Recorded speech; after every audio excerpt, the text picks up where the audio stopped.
ఓం నారాయణ ఆది నారాయణ. ఓం నారాయణ ఆది నారాయణ ఛానల్ను ఆదరిస్తున్న గురు బంధువులకు స్వాగతం, సుస్వాగతం. ఓం నారాయణ ఆది నారాయణ. ఓం శ్రీ భగవాన్ వెంకయ్య స్వామి. నేను ఆశ్రిత జనరక్షకుడు, దీనజన బాంధవుడు శ్రీ భగవాన్ వెంకయ్య స్వామి వారి పాద పద్మములకు నా ప్రణామములు. సమస్త సగుణ రూప నిర్గుణ రూప గురుదేవుల పాద పద్మములకు నా నమస్సుమాంజలి. అవధూత శ్రీ భగవాన్ వెంకయ్య స్వామి వారి అనుగ్రహంతో, సమస్త గురుదేవుల ఆశీస్సులతో శ్రీ మొగలచల దత్తాత్రేయ స్వామి వారి లీలా వైభవం. ఓం శ్రీ గణేశం, ఓం శ్రీ సరస్వతి, ఓం శ్రీ గురుభ్యో నమః.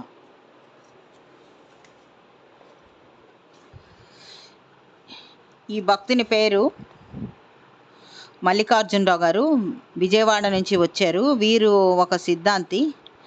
వీరిని శ్రీ చెక్కా కేశవులు గారు మొగల్చెర్ల దత్తాత్రేయ స్వామి వారి దర్శనానికి పంపారు. అప్పుడు స్వామివారు మొగల్చెర్లలో తపోసాధనలో ఉన్న కాలం అది. ఈ మల్లికార్జునరావు గారు దేవాలయాలు ప్రతిష్టలు బాగా చేస్తారని పేరు వీరికి. శ్రీ చెక్కా కేశవులు గారి ద్వారా స్వామివారి గురించి విని శ్రీ స్వామివారిని దర్శించుకోవాలని కుతూహలంతో ఈ మల్లికార్జునరావు గారు మొగల్చెర్ల వచ్చారు.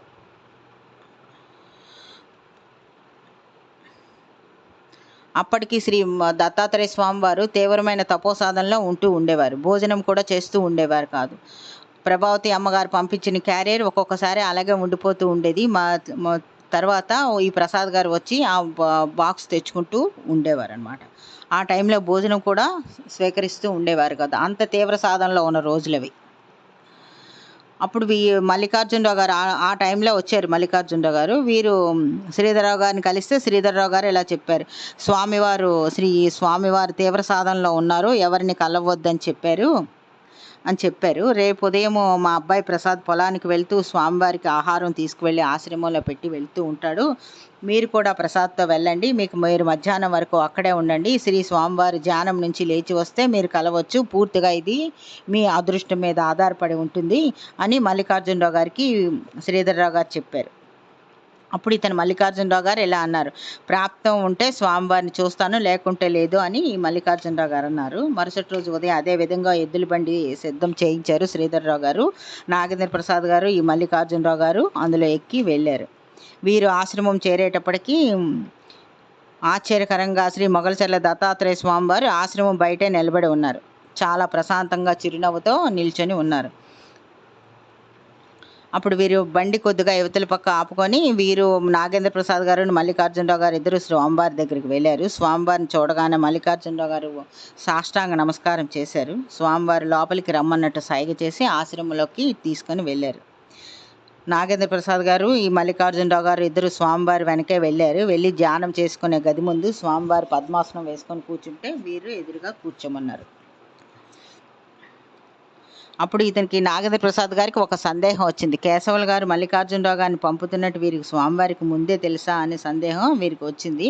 అలా అడిగారు కూడా. అంటే వారు ఏమైనా వారి చిరునవ్వే సమాధానం కదా, ఏమి చెప్పరు. స్వామివారు ఇలా అన్నారు, ఏమిటి విషయాలు, నన్ను చూద్దామని వచ్చారా? మంచిది, కేశవులు గారు బాగున్నారా అని అన్నారు స్వామివారు. మల్లికార్జునరావు గారికి అర్థమైంది స్వామివారు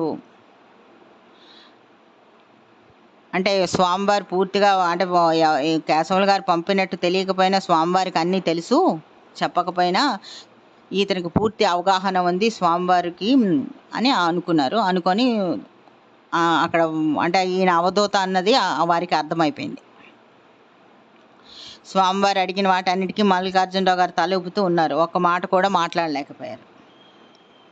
అతనికి అప్పుడు ఇలా అన్నారు, శ్రీ మొగల్చెర్ల దత్తాత్రేయ స్వామివారు ఇలా అన్నారు, సుమారు 70 ఏళ్ళ వయసు గడిచిపోతుంది మీకు, ఇప్పటికైనా మీ ఇష్టదైవం పాదాలు పట్టుకోండి అని చెప్పారు. తర్వాత స్వామివారి కుడి చేయిని మల్లికార్జునరావు గారు తల మీద పెట్టి ఇలా అన్నారు, దేవాలయంలో విగ్రహ ప్రతిష్ఠ చేసినంత మాత్రాన దైవాన్ని చులకనగా చూడొద్దు, జాగ్రత్త, అహంకారం వద్దు అని సూచన చేశారు. ఎప్పుడైతే శ్రీ మొగల్చెర్ల దత్తాత్రేయ స్వామివారి హస్తం వీరి తలను తాకిందో మరుక్షణమే మల్లికార్జునరావు గారు ఒక్కసారిగా ఉలిక్కి పడ్డారు. ఆయన కళ్ళ నుంచి దారగా నీరు వచ్చేస్తూ ఉన్నాయి, కన్నీళ్ళు వస్తున్నాయి. ఇలా అన్నారు, స్వామి, మిమ్మల్ని కలుస్తానని అనుకోలేదు. నేను చాలా దేవాలయ ప్రతిష్టలు చేశాను. ఈ విషయంలో నన్ను మించిన వాడు లేడని, నేను ప్రతిష్ఠ చేయబట్టే దైవానికి పూజలు జరుగుతున్నాయని అహంకారంతో ఉన్నాను. ఇది తప్పని తెలిసింది. ఇక నుంచి బుద్ధిగా దైవాన్ని భక్తితో కొలుస్తాను అని అన్నారు. స్వామివారు లేచి నిలబడి అన్నారు, ఇలా మంచిది, శుభం జరుగుతుంది, ఇక వెళ్ళి రండి, నాకు ధ్యానానికి సమయం అవుతుంది అని చెప్పారు. తర్వాత కేశవులు గారికి అడిగానని చెప్పండి అని శ్రీ స్వామివారు చెప్పారు. స్వామివారు చాలా క్లుప్తంగా చెప్పినా మల్లికార్జునరావు గారికి అందులో సారాంశం చక్కగా బోధపడింది. స్వామివారికి సాష్టాంగ నమస్కారం చేసుకున్నారు. ఇంటికి వచ్చిన తర్వాత, మొగల్చర్ల వచ్చిన తర్వాత శ్రీధర్రావు గారు ప్రభావతి గారితో జరిగిన విషయం చెప్పారు. ఇంకొక లీల. ఈ దంపతుల పేరు ఇండ్ల వెంకటేశ్వర్లు రమణమ్మ దంపతులు. వీరు శ్రీ మొగల్చర్ల దత్తాత్రేయ స్వామివారి భక్తులు. వీరి మందిరం దత్తాత్రేయ స్వామివారి మందిరం వద్ద 18 సంవత్సరములుగా స్వామివారి ఆరాధనోత్సవం టైంలో భజన బృందంతో సహా వచ్చి ఉదయం 9 గంటల నుంచి సాయంత్రం 6 గంటల వరకు భజన చేస్తూ ఉంటారు. ఎవరి నుంచి ఏమీ తీసుకోరు. ఆరాధనోత్సవాల్లో జరిగే కార్యక్రమాలన్నింటిలో పాలు పంచుకుంటారు. పోస్టర్లు వేయించడం దగ్గర నుంచి అవి అందరికీ చేర్చడం మొదలైన కార్యక్రమాలన్నీ చక్కగా పాలు పంచుకుంటూ ఉంటారు, చక్కగా చేస్తూ ఉంటారు. వైశాఖ శుద్ధ సప్తమి నెల రోజుల ముందు నుంచే వీరు ఈ కార్యక్రమాలన్నీ మొదలు పెట్టేస్తారు. వీరు నివాసం ఉండేది ఒంగోలులోనే అగ్రహారం రోడ్డు, బంతుల వారి గుంట వద్ద ఉండే దత్తాత్రేయ కాలనీలో.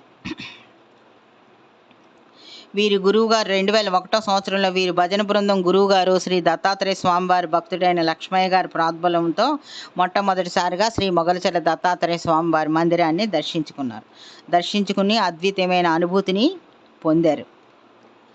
అది వారు వివరించలేని పరిస్థితి అని చెప్పుకుంటారు. ఆ రోజే స్వామివారి చిత్రపటాన్ని కొనుక్కొని ఇంటికి ఒంగోలు వెళ్ళారు. ఆ రోజు తెల్లవారుజామునే వీరికి ఒక స్వప్నం వచ్చింది. ఆ స్వప్నం వచ్చి చిత్రపటాన్ని పూజ గదిలో పెట్టుకోమని వీరికి సందేశం ఇచ్చారు మొగల్చర్ల దత్తాత్రేయ స్వామివారు.